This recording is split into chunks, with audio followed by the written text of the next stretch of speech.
Hello, YouTube. Nico here. Welcome to the show.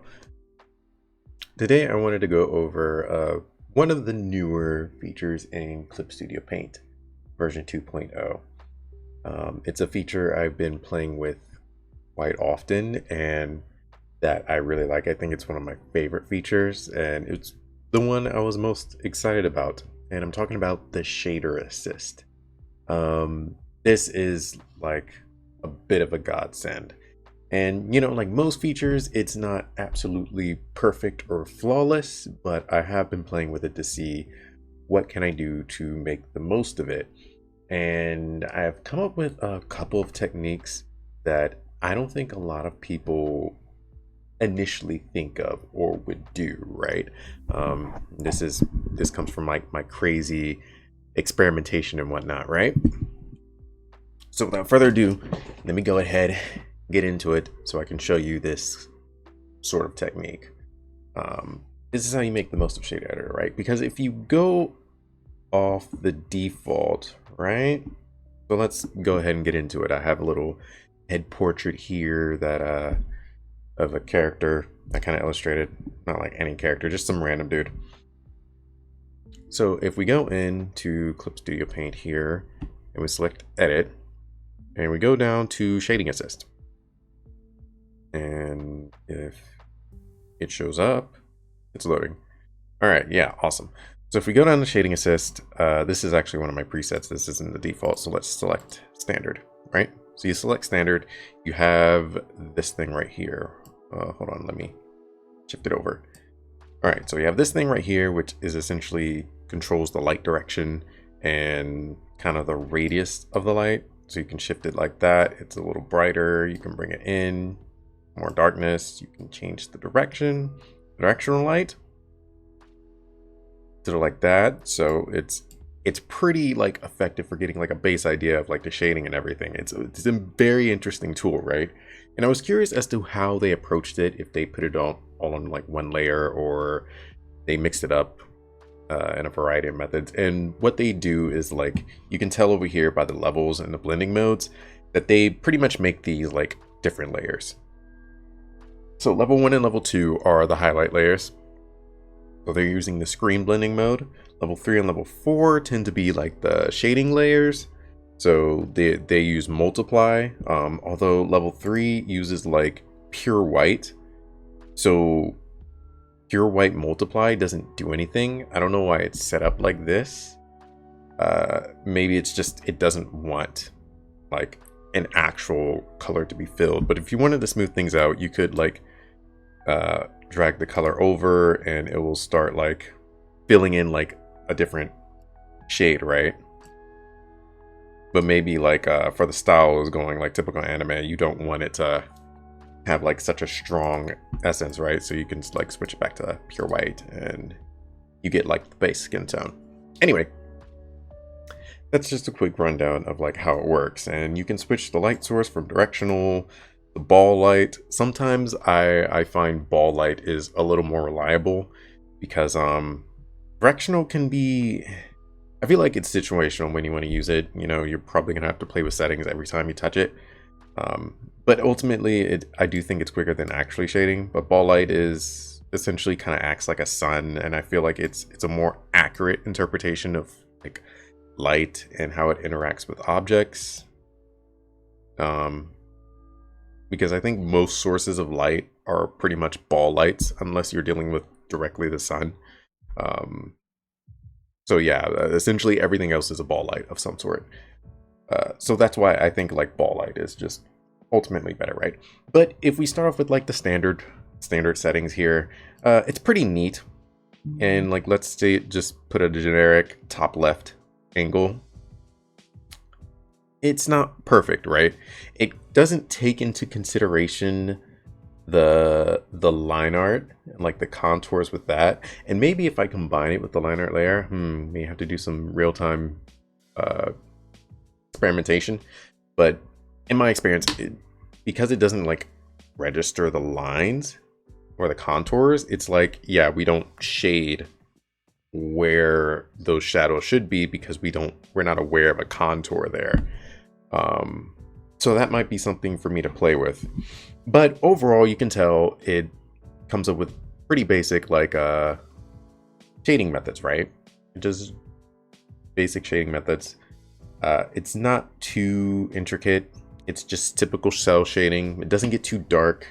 And I think that's another thing too. Like even when I bring it down like completely, like the contrast, there's not a lot of like dark areas, right? Like it brings dark areas over here. It's, you know, you're gonna have to go back in and do some extra work to like fill it in.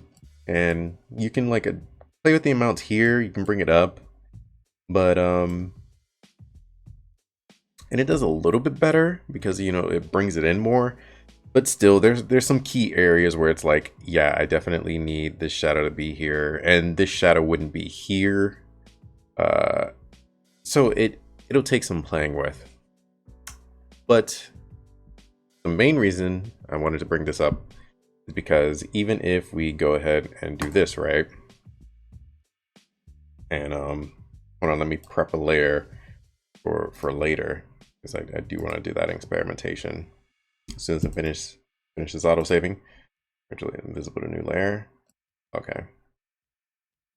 Hold on. I'm gonna need to make the background transparent instead. Merge visible to new layer. Alright, let's get back to it. But yeah, the reason is, let me get rid of that. It's like, okay, this is decent. And let's say we fix it up and wherever this multiply layer is, okay, this multiply is here. I don't feel like finding the color, so I go to blend mode, fingertip. Fingertip tends to do pretty well just taking whatever color and dragging it wherever you need it. I find it very helpful for when you don't want to like color select, because you can't exactly color select if there's a blending mode on it. So then I'd have to switch it to normal, color select, and switch it back. It's a hassle. I like to just take the fingertip and just start moving it around, especially if I don't have to like erase anything. I just have to move it. This is a quick method of just getting whatever colors and shading you want around. And then I don't even have to bother like selecting colors. You know, you'd be shocked how much time and annoyance is brought about by just having to select a color and then change the layer back. It's so tedious. So tedious. We don't like tedium over here. We like efficiency. So yeah, let's get that out of there. And then we can go to the screen layer. I think that's this one. We can do the same thing. Just bring that over there. Bring out a little bit of the highlight up here.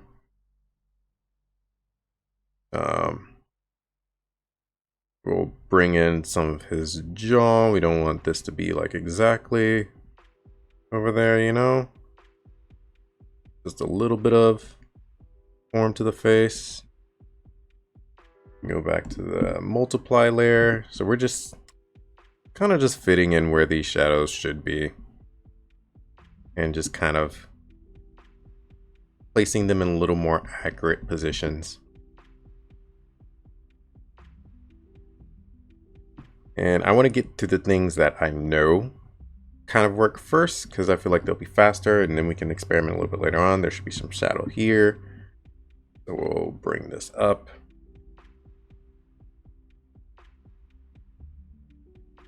And I really like this method because it's once again super efficient, way easier than just like grabbing the color.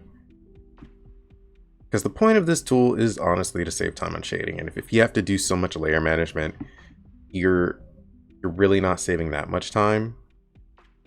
And so then it turns into, well, why don't I just like shade like I always did? You know, I had a pretty efficient method.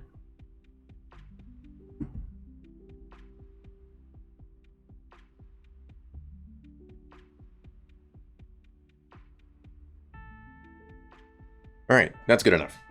So this is neat, but it does feel like rather incomplete, right? Like if you're going for a very casual anime look, maybe it could work, but ultimately, I personally feel like something's missing. I feel like it could be more.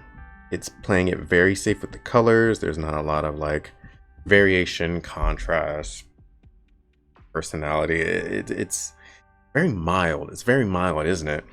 It's hard to be struck by the values picked here. And of course, this could be partially adjusted by the settings, but I find it easier, personally, if we want to really save time, to go back to the flat layer, and then we're going to go through it again. Edit, Shading Assist. Ah, see? We could use it twice, and all the previous information will work. And we're not going to go with typical standard, because I don't know. We're looking for variation, right? They also have a smooth shading option, which is more like gradient based and softer, which is really good, depending. But anyway, let's look for some other things. So let's go to evening. Oh, wow. Now here's what I love about evening. It adds in that layer of like subsurface scattering here. That like that red rim, it adds some interest to it, and it's like it's overall boosting the contrast. It's nice. This is something to consider. You also have a night version, which mutes everything, but still adds like this layer of depth and boosts that contrast. This is a pretty good option as well. You have morning, which, strangely, I think like all the methods other than standard are just better, because they do just automatically throw in that little subsurface like rim here, subsurface scattering, and that just always looks good, right? And then we have a simple light. This is more of the smooth shading gradient based thing, and so you can add in some layers to that. So then you can combine like the cell shading and the gradients before, like soft airbrushy type of feel. All these are just adding more personality and contrast to this image. And like, I feel like this is more of a real life reflection anyway. Sometimes you enter situations where there are a combination of light sources and light colors and things that are influencing the lights around you. And this is a really good way to like quickly pin those down as well. This is the big one. I went to stage lighting, and it has this like sort of under backlighting of like this cool light that kind of like acts like a rim light or underneath light. And when I saw this, I was like, oh no, the key to this tool is going to be combining multiple shading assists together so that they like kind of like incorporate this rough idea of what the lighting situation is, and combining different lighting situations to create the best overall result. And I think in most cases I end up painting over it anyway, but still, like, look at this great rim light here. This just automatically added like a world of interest to this whole thing. I might just go with the backlight, to be honest. But I feel like this is like the main method of like using the shader editor, because going and doing this is just like, yeah, we're going with backlight. It just simplifies the whole process, and it gets it down like instantly, right? Playing with one setting to get like a similar result to this, and to get rid of these like dark tones, of just erase a bit, right? Let's do it and like erase a bit. If it will load. And find the layer, this one. And so we'll just go in with a soft eraser. So yeah, to do this with like one of the shader editing settings it'll take some time. You have to go in, figure out the layers, and start editing each one to get to where you want it. And instead of you just slap on two, and it starts to kind of like do it already.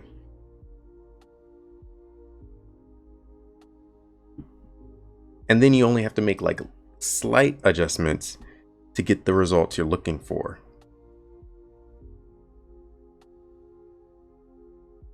And so now I'm just simply erasing. I'm just simply erasing from the other layer, just to kind of fit in this idea of the lights that are supposed to be there.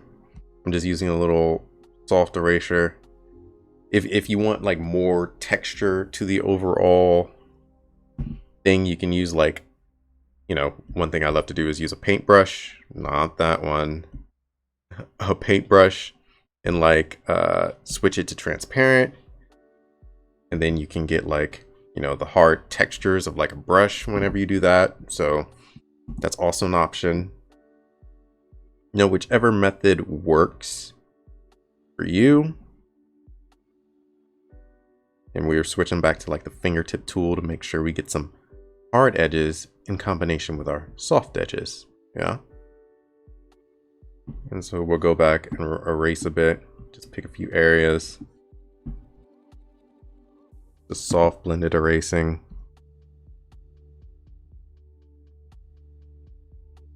And then of course you can like go back and this quickly gets you to like a paint over stage where you start like painting over like details and stuff like that, working things out. But then there, like you already have like a very interesting image already on the way, right? And that was very quick. Like to get to this same point, like I spent 15 minutes doing this, half the time I was talking. To get to the same point, it would have taken like double the time at best, but probably more like an hour. And I feel like this is like the way. This is the key to using the shading assist tool, because like, I mean, you're gonna end up doing like these layers with your lighting in anyway, right? This is gonna be how it is. And you know, I think if we want to like top it off, we just kind of like copy this color. And we'll do a little bit of overpainting. So we just go up top, do linear light wherever I can find that here, and just the brush size, and we just linear light on top, and just kind of like put it over this line art, kind of add into that these edges.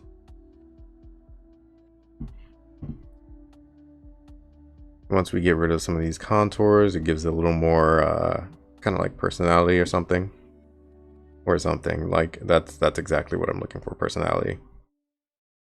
But actually I think I'm gonna erase a bit of that. I don't want that to be too strong.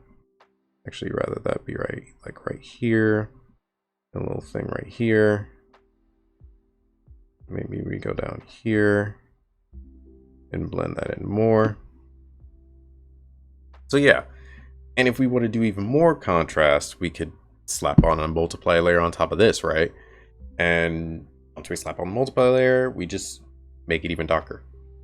But I'm not gonna do that. I pretty much showed what I wanted to show. And you know, even with this, we could probably like this isn't good enough, we can do another one. You know, we can do another one where we can open up a shade assist, and we can probably do one where we take, not this one, not this color. We'll do evening. That adds more interesting things, and we'll look for, yeah, I can tell like this color is like the top color here.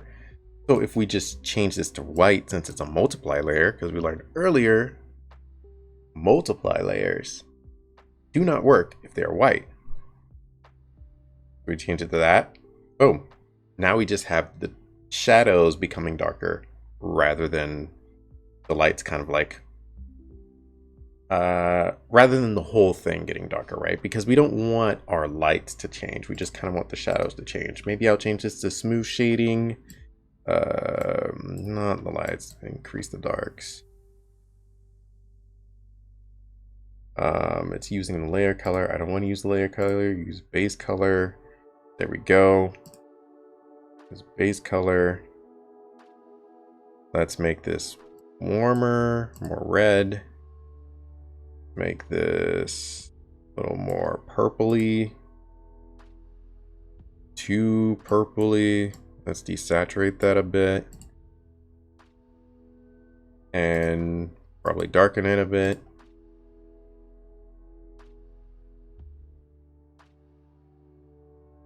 Anyway, yeah, this is boom, and we got another layer. We got even more contrast.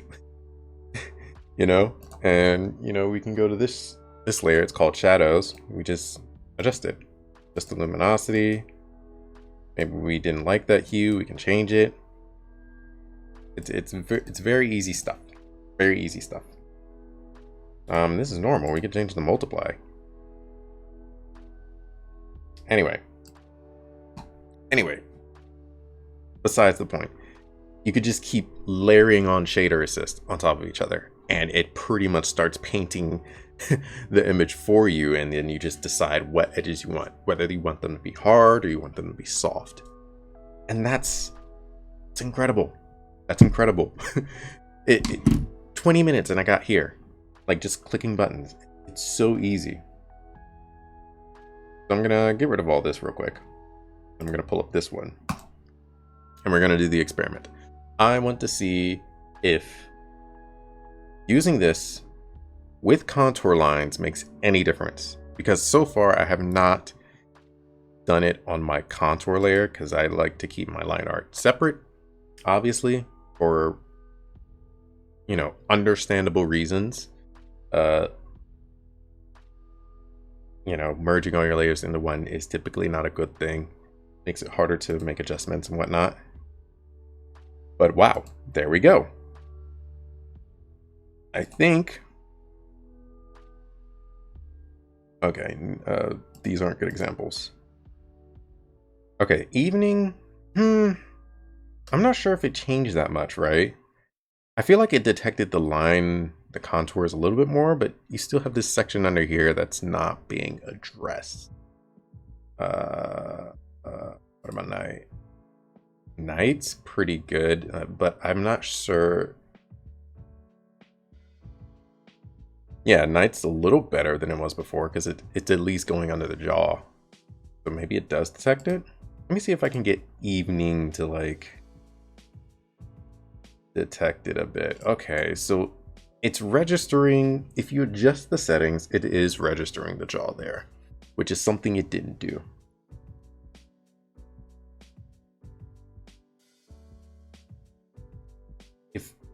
Okay, autosaves. Obviously, autosaves, right?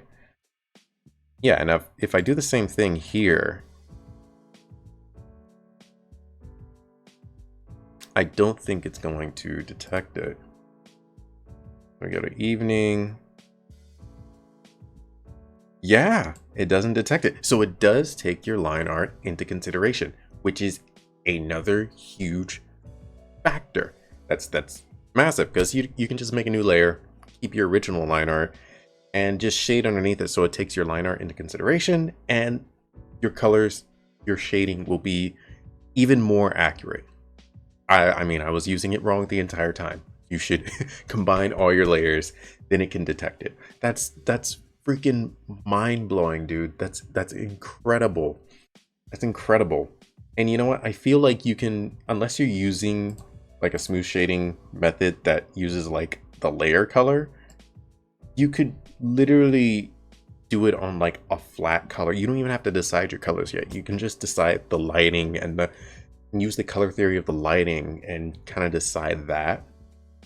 And then after that, you just go ahead and slap your colors on and see how it plays. This is huge. This is going to be an insane time saver. Insane. Like, I feel like I'm definitely going to like use this multiple times and experiment more. The only issue I see with this feature is it does create a ton of layers. Even if you like have a layer that's theoretically doing nothing, it will create it. There might be a way to deactivate layers that I have not figured out yet, but it will totally just flood your file with a bunch of different layers. And if you already make like 100 layers like I do, then it won't be the biggest deal. But if you like your layers to be a little more organized, you may do a lot of like merging or adjustments or something. It's gonna rack up really quickly, especially if you're doing it like 3 times like I did. But I feel like that is the way to get the best results. And you know, if you're doing like a webcomic or something and you're like, I don't need to like stack on that many different layers, it's fine. Yeah, you could probably get away with just doing one shading assist around, and it does exactly what you need it to do. And that's gonna be also huge. So yeah, honestly, I've been doing some chapters, and just the shading part alone of like past flat colors takes a really long time. It took like a long time. This is gonna be a complete godsend. I'm so glad for this feature. And I will probably make a video on the head feature later. That's another great one, but I'm already at like 26 minutes and I think we talked about enough. So yeah, thank you for stopping by. So glad you watched this video. If you like this video, feel free to like and subscribe for more. And yeah, I'll be talking about more stuff like this in the future as well. I also do like little voiceovers for, you know, my own personal like experiences and adventures and stuff like that. So yeah, lots of content here. Anyway, thank you for watching. Have a wonderful day, and I'll see you next time. Deuces.